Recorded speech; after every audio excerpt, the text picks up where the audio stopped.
Emily Thornberry, why are you abstaining tonight? I'm abstaining because it's my view that the government are just playing games with this issue, and it's far too serious an issue to actually play games with.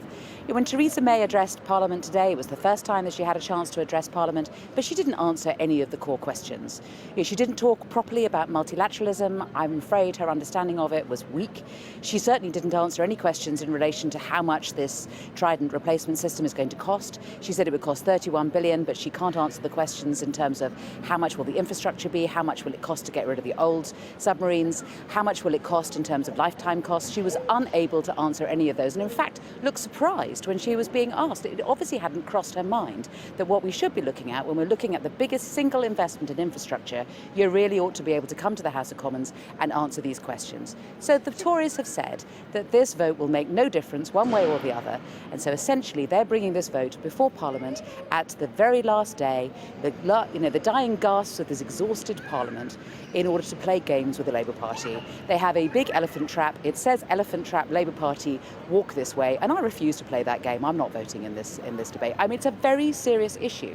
And, we've spent... Emily Thornberry, do you not have a duty to have your say as former Shadow Defence Secretary, as Shadow Foreign Secretary, as somebody who has conducted a review into Trident? Are you not better placed than most to have an opinion and to make that opinion known? And do you not have a duty to have a vote rather than to abstain, as the Deputy Leader of the Labour Party, Tom Watson, has said, is abstaining an abdication of responsibility?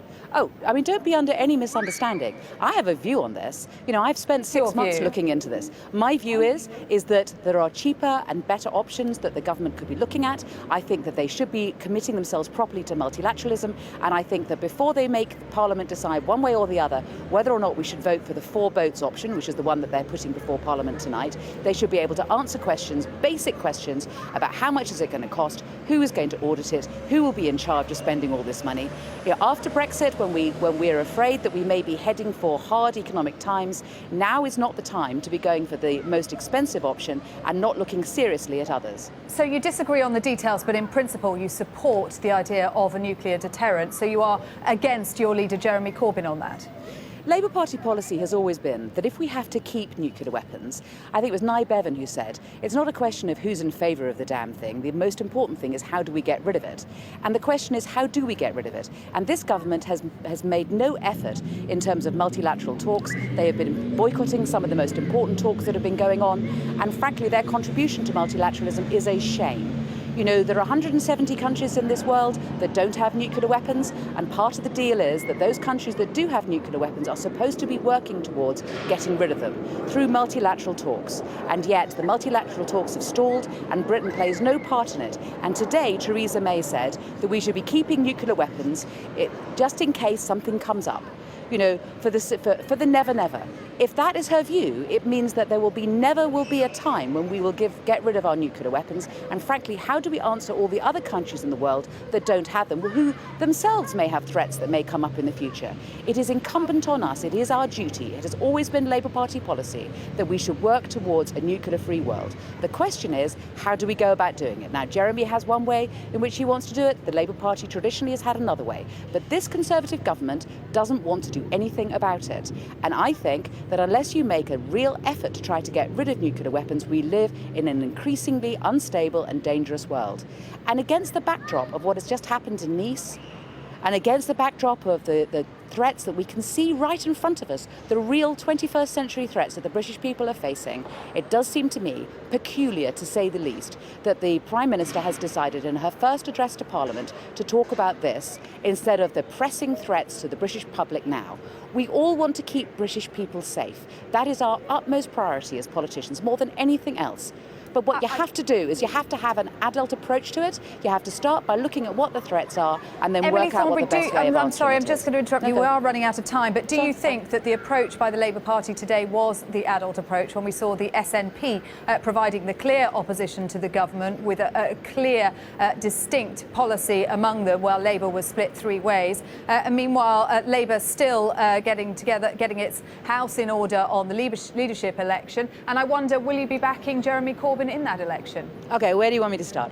Let me start with Labour is conducting a defence review. It is a serious and substantial piece of work. We have heard from thousands of people. We have had hundreds of witnesses. We've had countless numbers of experts feeding into our review. We are a democratic party. We are 500,000 strong, and we will be discussing this, and we will come to a collective view. At the moment, Labour Party policy is 4 boats and continual at-sea nuclear deterrence with a review. And as part of Labour Party policy, I have been conducting that review. It is true that at the moment we don't have an established position, but unlike the Tories, we are pretty united on policy issues across the board. But you're not united on who your leader should be, are you? The disagreements that we have seem to be based on personality and who ought to be the leader. But in terms of policy... Who do you think should be the leader, Emily Thornberry? I think we shouldn't be having a leadership competition at the moment. I think that the Labour Party should be looking outwards. But you are, and I'm just asking you, who will you be backing? Who will you be voting for? I don't yet know who the candidates are likely to be. At the previous election, I supported Yvette Cooper, but I nominated Jeremy Corbyn, and my view is that we shouldn't be having a leadership competition at the moment. We should be dealing with things like Brexit. So if we have Jeremy Corbyn, Angela Eagle and Owen Smith on the ballot paper, who would you be backing? Let's see what happens. Let's see who the candidates are. Let's see what they say in hustings, and then we can reach a view. At the moment, I'm just getting on with the day job. But you're not automatically backing your leader? At the moment, I'm getting on with the day job, which at the moment has been dealing with Chilcot, dealing with Brexit, dealing with Trident. There have been a number of things. Turkey. I have a lot on my plate at the moment, and I am doing my best to hold the government to account and to get them to answer some of these basic questions, which they are simply refusing to answer. OK, Emily Thornberry, thank you very much for talking to us this evening. No problem.